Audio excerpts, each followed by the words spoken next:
Assalamu alaikum. So I want to tell you a little bit of a personal story about myself, but I'm going to connect it to the Quran in a more general lesson for all of us. So just be patient with me. Just vibe with me for a second. So one of my favorite Jay-Z lines is when he says, Dark night, villain, die and be a hero, or live long enough to see yourself become the villain. Now I love that line because I live that line. Let me explain what I mean. So in my early days of being Muslim, well, for the first 25 years I was Muslim, to be more precise, I was Salafi, right?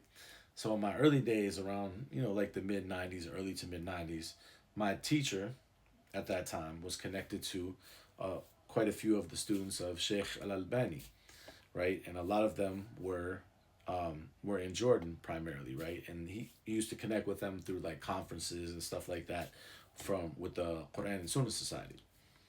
So he used to talk about the possibility of sending me to Jordan to study with some of them. And because he had high expectations of what I could become.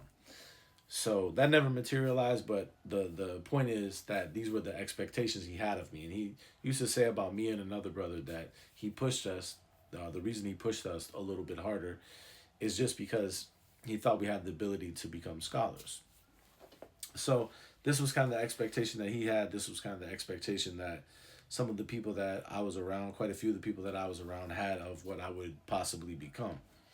Um, so about 25 years into my journey of being Salafi, I kind of became disenchanted with it, not all at once.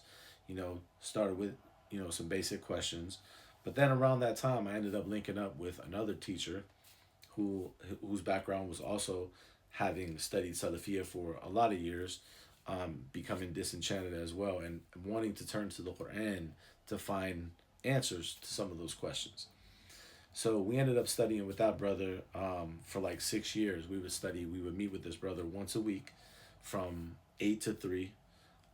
So we would study all those hours, once a week. And we would go into all kind of different topics for 6 years. We would take certain like well-known topics, like say punishment in the grave, for example. Other well-known topics that are mentioned a lot in the hadith and the traditional like interpretation of Islam. And then we would go to the Quran and we would study those in detail and see how it measured up with the Quran. And through that process, we ended up changing a lot of our views on a lot of things that people assume are part of Islam or what it means to be Muslim. So, in that process, I ended up losing some friends that I had been pretty close with, who are still traditional Muslims, and it's just the direction that I went in, we just kind of fell out, kind of distance ourselves from each other. Well, a lot of times from me, they did it for me, or sometimes I might have cut some people off just because, who wants to be around someone that every time you talk to them, they just want to tell you how wrong you are, right? So eventually you're gonna be like, yeah, this is not working anymore. So whatever the case, lost some friends behind all of that. And those friends, a lot of those friends, thought that I had potential to be certain things, right? What they expected from me. So that's why that line. Now we're gonna go to something from the Quran because we want to tie this into a general lesson. But that's why that line from Jay Z hits me so much when he says, "Dark night villain, die and be a hero, or live long enough to see yourself become the villain." Because the whole idea is, if you die, you're a hero. Like you stop in this moment in time in your life, and people can kind of like have this concrete image of you at that time, and now you're a hero. They can idealize you, right? But if you go on living, if you live long enough, you're gonna be the villain in someone's story, right? Or live long enough to see yourself become the villain, because it all flips, it all changes, right? And that's okay. So I've embraced that, but I'm sharing that from experience that there was one time when it came to Salafiyah that I was certain people's hero in a sense, as far as what they expected, and then those same people, I became the villain when I thought differently, right? So is that the kind of friendship that you want in your life? But let me connect this to a verse from the Quran, right? I think this is so beautiful. Look what they told the messenger Saleh. They said, قالوا يا صالح قد كنت فينا مرجوا قبل هذا.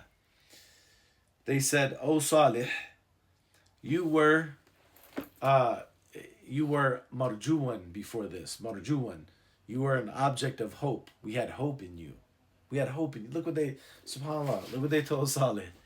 They said, before this, before you came preaching this old weird stuff that you preaching to us, we used to have hope for you. We had hope for you. We hope you become something. Hope you become a scholar amongst us by studying our ways, right? No, but you see what I'm saying?